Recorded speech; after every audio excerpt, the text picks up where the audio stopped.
Venga, venga, ¿todavía estás ahí? ¿Cómo es que tengo que llevar siempre yo las cosas pesadas? ¿Cuántas veces te lo tengo que decir? Tú eres el alumno, yo el profesor, y largo y difícil es el camino hacia la sabiduría. ¿Está bien aquí? Mira, aún estaría mejor un poquito más allá. Anda ya. Por esta vez pase. Bueno, felicidades, bien. ¿Has estudiado también? Sí, he estudiado, aunque tengo que decir que todavía me cuesta un poco controlarlo todo. Vale, ya sabes. repasemos un momento. En esta lección veremos cómo se coge la videocámara, cómo cogerla físicamente con las manos, vaya. Veremos cuáles son los controles principales y repasaremos un poco también lo que hemos visto anteriormente. O sea, la exposición, el diafragma, el balance de blancos. ¿Estás preparado? Yes. Bien, entonces empecemos enseguida. Entonces, Anthony, ¿estás preparado? Yes. ¿Has practicado en estos días? Sí, pero todavía me cuesta un poco. Porque tener que hacer todas las correcciones, tener todo en orden...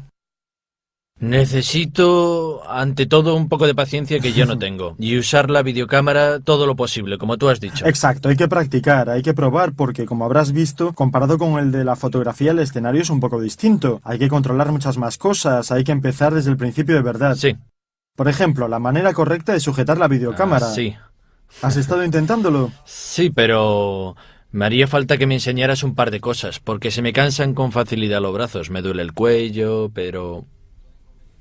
Son problemas habituales. Depende de la sujeción, del tipo de cámara con la que te mueves. Las de alto nivel, con estas dimensiones normalmente profesionales, tienen a menudo, mejor dicho, prácticamente siempre un apoyo sobre el hombro. De hecho, eso lo he visto también en la televisión. Exacto, se ven a menudo los reporteros y los cámaras que hacen así, porque es muy importante tener cierta estabilidad y además no sería posible sostenerla solamente con las manos. Por el contrario, cuando tenemos un aparato de este tipo, la sujeción es así. ¿Ves? Con la mano derecha en esta posición sujetas la cámara. Esta cinta te ayuda y tienes la posibilidad de controlar algunos de los elementos principales. Ante todo este botón rojo, ¿ves? Sí. Este de aquí es el que te permite poner en marcha la grabación. Sí, sí. Y luego está el zoom, el servo zoom aquí arriba, que puedes manejar fácilmente de esta manera. Está claro que te puedes ayudar con la mano izquierda. La puedes utilizar para sostener el peso de la cámara y, sobre todo, para controlar el diafragma y el enfoque porque están precisamente en esta posición.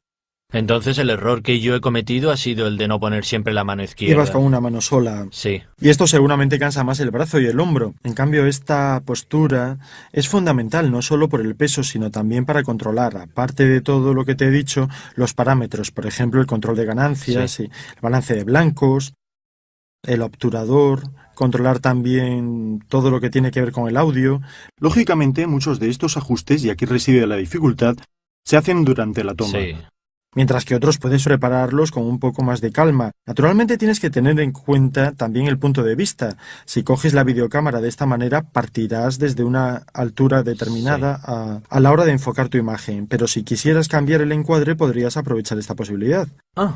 Abriendo, lógicamente, tu visor LCD y ayudándote siempre con la mano izquierda en esta posición y en esta, podrías hacer también tomas de este tipo. Si quieres tener más estabilidad, apartando el visor de esta manera, apoyas la videocámara a tu cuerpo y en este caso te encontrarás seguramente más firme.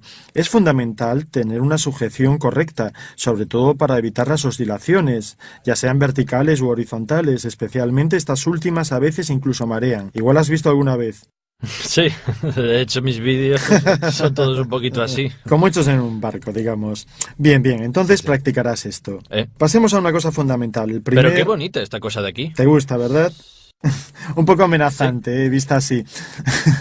Entonces el botón de mando, el primer botón de mando que vamos a ver es el de encendido. ¿Ves? Sí. Es este. Esta ruedecilla, pulsando este botoncito blanco, permite desplazarte de Power Off a Power On, como está escrito aquí en el interior.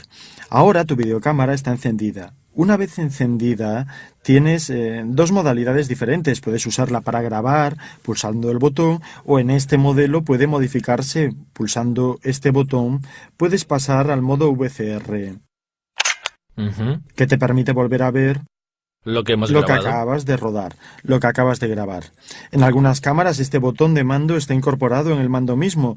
Tienes diferentes posiciones y de todas formas es muy importante porque tienes que tener la posibilidad de ver lo que acabas de hacer. Entonces, la modalidad VCR quiere decir que solo puedes ver y no grabar, ¿exacto? Eso es, exacto. Esta modalidad a veces la verás también escrita como VTR en algunos modelos. Esencialmente es como tener a disposición un aparato de vídeo con el que puedes ver lo que acabas de grabar. Ya que estamos con este tema, quiero hablarte sobre el control de imagen. ¿Qué quiere decir? En este caso vuelves a ver lo que acabas de grabar, pero tienes también que poder verlo mientras estás grabándolo. Es fundamental saber lo que estás grabando.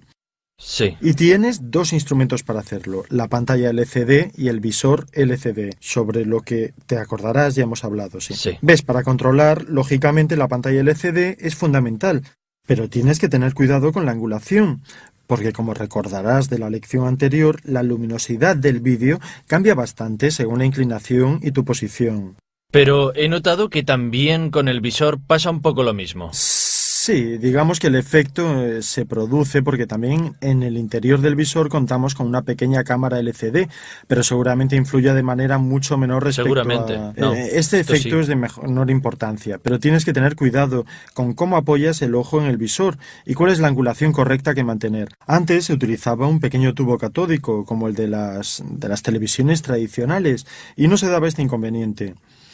Otro parámetro que hay que tener presente es la luminosidad en sí misma, ya sea del visor o de la pantalla LCD, que puedes ajustar tú mismo. Ah, es verdad, sí, sí.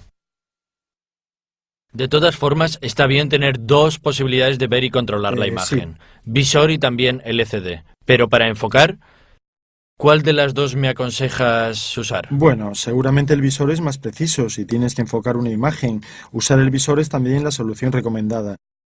Sobre el enfoque ya hemos hablado lo suficiente también en fotografía. Sí. Si por el contrario quieres enfocar utilizando la pantalla LCD, hay una directriz, un botón de mando disponible en las nuevas videocámaras HD que puede ser de gran ayuda. Y es este, el mando de ayuda al enfoque. De hecho, ya había visto este botón. Exacto. Pulsando este botón tienes la posibilidad de enfocar la parte central de tu imagen de manera más precisa, porque se acerca. La ves con mayor detalle y entonces puedes ser mucho más preciso en esta operación. Es muy cómodo. Pero cuando empiezas a grabar tienes que desactivarlo. Sí, pero se desactiva automáticamente. Cuando lo mantienes pulsado durante algunos instantes puedes enfocar. Luego la imagen vuelve a ser normal. Y respecto al diafragma, he notado que de todas formas es difícil mantener un diafragma constante durante tanto tiempo. Pues sí. Es una buena observación la tuya, porque la cuestión del diafragma en las videocámaras es muy importante, ya que en las situaciones en las que te encuentras grabando la imagen cambia continuamente, por lo que el diafragma tiene que trabajar mucho. La dificultad reside también en el hecho de que la latitud de toma, de la que seguramente ya habrás oído hablar en fotografía, para las videocámaras, aunque la tecnología ha avanzado bastante, no puede compararse con la de la película. Entonces hay que tener en cuenta unas directrices particulares a la hora de utilizar el diafragma. Lógicamente podemos aprovechar para ver para qué sirve este botón, diafragma o iris. Puedes elegir pulsándolo si utilizarlo en automático o manual. Una vez puesto en manual puedes utilizarlo de esta forma. Como sabes, yo soy totalmente partidario del modo manual. Puedes controlar tu imagen directamente.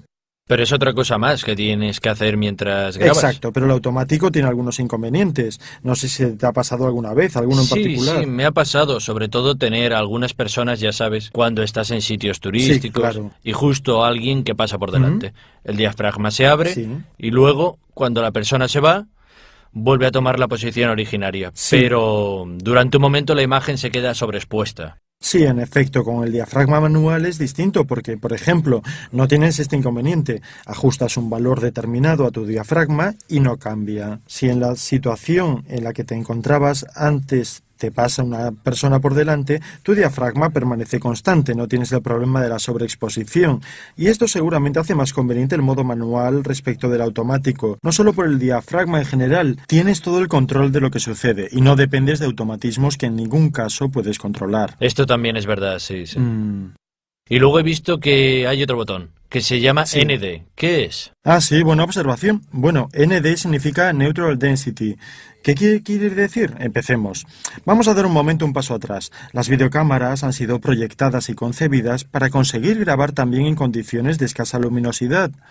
Pero te puede pasar tener en cambio que hacer tomas cuando hay mucha luz y la imagen podría resultar demasiado clara, aunque cierres al máximo el diafragma. Entonces, ¿cuál es el sistema que se ha ideado? Se han incluido unos filtros neutrales precisamente que te permiten volver dentro de la escala por lo que se refiere a la luminosidad de tu imagen. De hecho, se trata realmente de trozos de cristales grises que se interponen entre la luz y el sensor, permitiendo así obtener una reducción en la luminosidad. El efecto son esos filtros que se aplican en fotografía o también delante de las cámaras que se ponen delante del objetivo. En este caso, en cambio, es un botón de mando interno de nuestra cámara y como ves en este caso tiene dos posiciones. Un octavo, que es como equivale a cerrar 3 stops el diafragma de la cantidad de luz, y un 64avo, que por el contrario significa cerrar en 6 stops. Entonces tienes la posibilidad de trabajar en condiciones de luminosidad que no son las que el sensor ha previsto en un primer momento, sino en una escala diferente. Entonces digamos que en un día soleado, en la playa o quizás en la nieve... En la nieve todavía peor desde el punto de vista del exceso de luminosidad, y seguramente este tipo de botón de mando te ayudará exactamente a hacer esto. Bien, vale. Bien, creo que he entendido todo. Oh, excelente. Ahora podemos pasar al último tema de la lección, el balance de blancos. Precisamente. ¿Tengo que tenerlo siempre en automático o en manual? Si tengo que tenerlo en manual, ¿tengo que cambiarlo con frecuencia o no? ¿Tú qué modo crees que prefiero yo? Conociéndote, manual. Exacto. Sobre todo porque el balance de blancos es realmente un mando fundamental. Sí, pero... Sin embargo, no es necesario cambiarlo muy a menudo. Lo principal que hay que hacer es anticipar el ajuste del balance de blancos en tu videocámara, o sea, observar el ambiente que te rodea. Intentar entender cuáles son las condiciones de la luz de tus tomas e intentar prever cómo éstas cambiarán a lo largo de las tomas. Estaba intentando evitar otra cosa que tengo que controlar mientras estoy grabando. Tienes que hacerlo sobre todo intentando entender precisamente esta situación inicial. Luego no se cambia muy a menudo, a no ser que se den modificaciones particulares en la luz de tus tomas o cambios de ambiente. Por ejemplo, si pasas de una situación de bastante luminosidad a una de baja luminosidad, o si pasas de una toma en el exterior a una de interiores. De interiores. No tienes que hacer un trabajo... ¿O solo sombras? Exacto. En particular, pasar de la luz natural a la luz artificial supone una gran intervención en el balance de blancos, porque en el exterior tienes que ajustarlo según el valor preseleccionado a 5600 grados Kelvin. Ah, sí. Que es, digamos, el balance óptimo para las condiciones exteriores, para la luz natural. Cuando, por el contrario, entras en el interior, tienes que pasar a 3200 grados Kelvin para la luz interior procedente de bombillas incandescentes, y este cambio seguramente resulta, digamos, un poco traumático. Y en este caso hay 3 soluciones posibles. ¿Y cuáles son? Entonces puedes dejar la cámara en automático y cuando hagas el pasaje, la cámara pasará automáticamente de un balance al otro. O puedes utilizar también un balance de blancos reajustando a 5600 Kelvin para el exterior y 3200 para interiores y hacer el cambio a manual en el momento en el que pasas de una condición a la otra. Finalmente puedes elegir el ajuste manual, regulando el balance de los blancos primero en el exterior, luego en el interior y luego hacer el cambio. ¿Y de las 3 alternativas, cuál crees tú que es mejor? Bueno, en este caso tengo que admitirlo, el automático puede ayudarnos mucho. ¿De verdad? Sí. Oh, aunque en realidad, así me gusta. Aunque en realidad si eres bueno, si te vuelves un experto y memorizas las 2 posiciones manuales y haces el cambio durante el movimiento, se podría obtener una precisión mayor. Vale, entiendo. ¿Pero hay alguna otra cosa que un verdadero profesional haría en una situación de este tipo? En efecto, algo ahí tiene que ver con el hecho de que se puede trabajar primero sobre las condiciones en las que más tarde se desarrollarán nuestras tomas. Si se pudiera preparar el ambiente interno de la manera adecuada, podrías utilizar, por ejemplo, unos focos que emitan luz a 5600K y no tener así ese cambio, ya que pasando de la luz exterior al interior, teniendo una luz a 3200K, digamos la tradicional, obtengo unos colores muy cálidos, excesivamente ambarinos, y si en lugar de eso regulara solo a 3200 mi balance de blancos, la luz exterior, la toma exterior se filtraría en azul.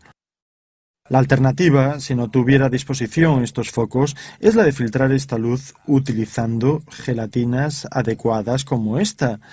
que transforman la luz de 3200 a 5660 Kelvin. Y en este caso tendrías la posibilidad de obtener una situación similar para el interior y para el exterior, y entonces no tendrías que cambiar el balance de blancos. Entonces se utiliza exactamente algo de este tipo. Exacto. ¿Y cómo se hace? Se pone delante de tu luz, se fija y se llama precisamente gelatina. Se nota al tacto que tiene una consistencia particular y sirve para corregir la luz. Obviamente esta es azul y sirve en este caso para efectuar este tipo de corrección, pero hay también otros colores para efectos distintos. En este caso el resultado no tiene por qué ser siempre bueno. Sí, depende también del tiempo disponible y también de los conocimientos. Muy bien, Anthony, hemos llegado al final de esta lección, recapitularemos un poco todo lo que hemos visto. Hemos hecho un reconocimiento extremadamente práctico a nuestra videocámara. Hemos visto cómo se coge, cómo se enciende, cómo se maneja el enfoque, el zoom, la apertura del diafragma y el balance de blancos. Llegados a este punto no queda más que experimentar y practicar mucho. ¿Solo 4 veces mucho? Solo 4 veces. Si haces 5 igual va a ser demasiado. 4 es suficiente. Pásalo bien. En